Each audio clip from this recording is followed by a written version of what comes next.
Good morning students. आज हम मुगल साम्राज्य के बारे में पढ़ेंगे।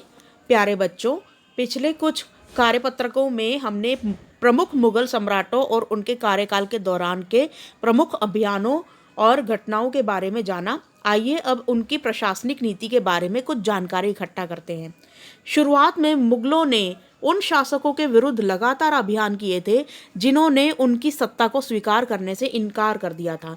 जब मुगल शक्तिशाली हो गए तो अन्य कई शासकों ने अपनी इच्छा से यानी कि स्वेच्छा से उनकी सत्ता को स्वीकार कर लिया था। जैसे जैसे साम्राज्य में विभिन्न क्षेत्र सम्मिलित होते चले गए, वैसे वैसे मुगलों ने तरह तरह के सामाजिक समूहों के सदस्यों को प्रशासन में नियुक्त करना आरंभ कर दिया था।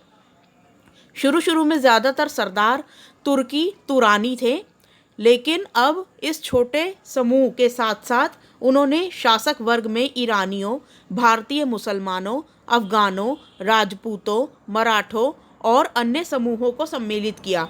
मुगलों की सेवा में आने वाले नौकरशाह क्या कहलाते थे? मनसबदार कहलाते थे। मुगलों के जो बड़े बड़े जैसे नीतियाँ वगैरह, नीति निर्धारण और राजस्व वसूलना या लड़ाई करने जाना, लिखाई पढ़ाई का काम, ये सारे नौकरशाह करते थे। तो जितने भी नौकरशाह थे वो उस टाइम पे मनसबदार कहलाते थे। मनसबदार जो शब्द है, इसका प्रयोग ऐसे व्यक्तियों के लिए होता था जिन्हें कई मनसब यानी कि कोई सरकारी हैसियत या पद मिलता था। यह मुगलों द्वारा चलाई गई श्रेणी व्यवस्था थी जिसके जरिए पद, वेतन और सैन्य उत्तरदायित्व निर्धारित किए जाते थे। क्या क्या निर्धारित किया जाता था? मुगलों के द्वारा ये श्रेणी व्यवस्था थी मनसबदारी, और इससे पद, वेतन और सैन्य उत्तरदायित्व निर्धारित किए जाते थे। पद और वेतन का निर्धारण जात की संख्या पर निर्भर करता था। जात की संख्या जितनी अधिक होगी, दरबार में अभिजात की प्रतिष्ठा उतनी ही बढ़ जाती थी, उसका वेतन भी उतना अधिक हो जाता था। 5,000 जात वाले अभिजातों का दर्जा 1,000 जात वाले अभिजातों से ऊंचा होता था। जो सैन्य उत्तरदायित्व मनसबदारों को सौंपे जाते थे, उन्हीं के अनुसार उन्हें घुड़सवार रखने पड़ते थे।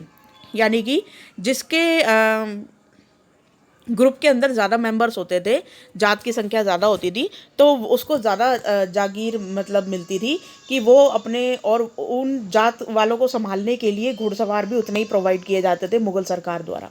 ठीक है, उस टाइम पे मनसबदार अपने सवारों को निरीक्षण के लिए लाते थे। वे अपने सैनिकों को घोड़ों से दगवाते थे और सैनिकों का पंजीकरण करवाते थे। इन कार्यवाहियों के बाद उन्हें सैनिकों का वेतन देने के लिए धन मिलता था। मुगल सरकार से सैनिकों को वेतन देने के लिए जो मनसबदार थे उनको एक्स्ट्रा वेतन मिलता था कि वो ताकि अपने घुड़सवार जो उनके पीछे पीछे चल रहे होते थे मनसबदारों की रखवाली के लिए, उनको पेमेंट कर सके। ठीक है, मनसबदार अपना वेतन राजस्व एकत्रित करने वाली भूमि के रूप में पाते थे। मनसबदार कहाँ से अपना मतलब सैलरी पाते थे? उनको एक भूमि दे दी जाती थी कि तुम यहाँ से टैक्स वसूल लो, राजस्व वसूल लो। वो टैक्स वसूला करते थे भूमि पे किसानों को लगवा के।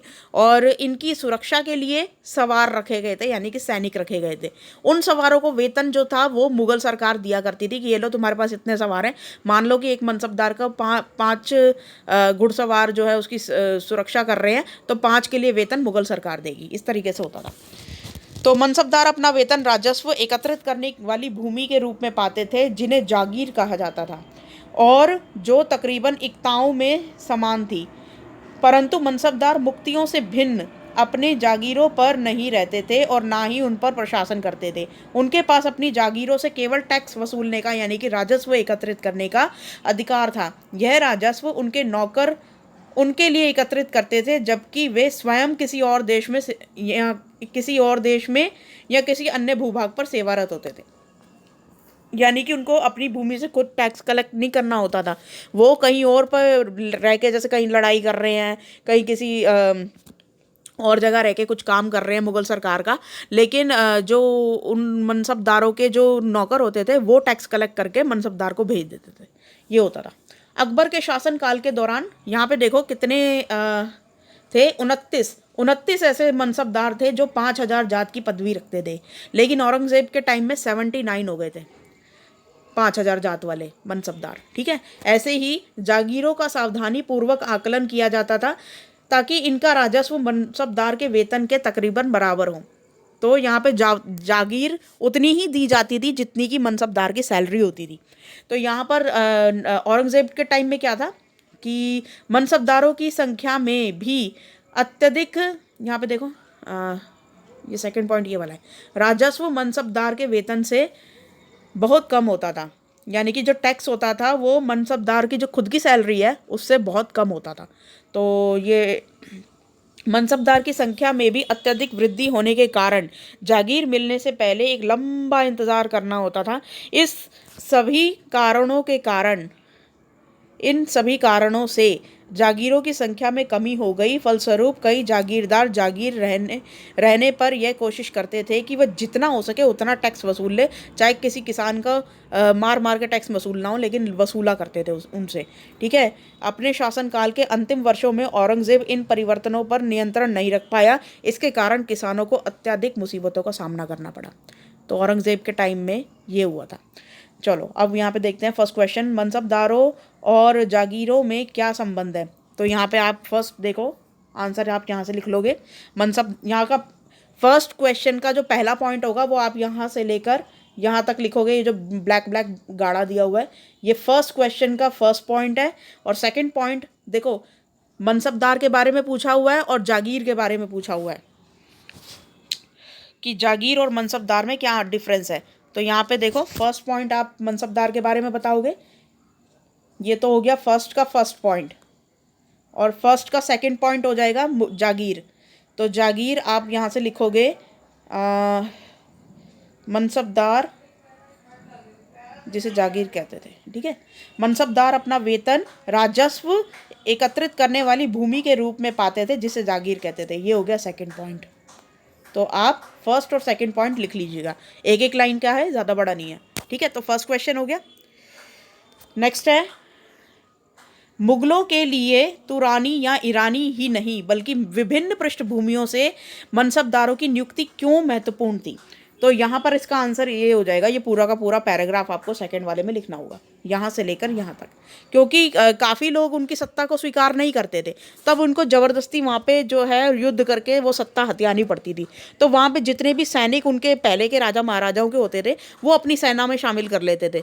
तो जब अपनी सेना में शामिल कर रहे हैं तो फिर उनको बड़ी बड़ी पदवियाँ भी तो देनी होंगी अगर वो अच्छा काम करके दिखाएंगे। इसलिए उन्होंने काफ़ी सारे नौकरशाह रख लिए थे। तो ये पूरा का पूरा पैराग्राफ यही समझा रहा है। तो ये आपको पूरा लिखना होगा सेकंड का आंसर। ठीक है। अच्छा अब थर्ड देखिए, यदि जात एक मनसबदार के पद और वेतन का द्योतक था तो सवार क्या दिखाता था। तो यहाँ पे मात्र 3 लाइनों का आंसर है इसका, सवार क्या दिखाता था। तो आप सवार के बारे में यहाँ से लिख लेंगे। तो यहाँ से आप लिख लेंगे यहाँ से हो ये रहा, जो सैन्य उत्तरदायित्व मनसबदारों को सौंपे जाते थे उन्हीं के अनुसार उन्हें घुड़सवार रखने पड़ते थे। मनसबदार अपने सवारों को निरीक्षण के लिए लाते थे। वे अपने सैनिकों के घोड़ों को दगवाते थे एवं सैनिकों का पंजीकरण करवाते थे। इन कार्यवाहियों के बाद उन्हें सैनिकों का वेतन देने के लिए धन मिलता था। ठीक है। तो सवार क्या होते थे, सवार होते थे घुड़सवार। ठीक है। और ये पूरा का पूरा आ जाएगा आपका 1 2 3 4 5 लाइनों का आंसर आपका। छोटी छोटी लाइनें लिख लीजिएगा। थर्ड क्वेश्चन हो गया। ठीक है। तो आज की वर्कशीट में बस इतना ही था। सवार क्या दिखाता था, घुड़सवार। ठीक है।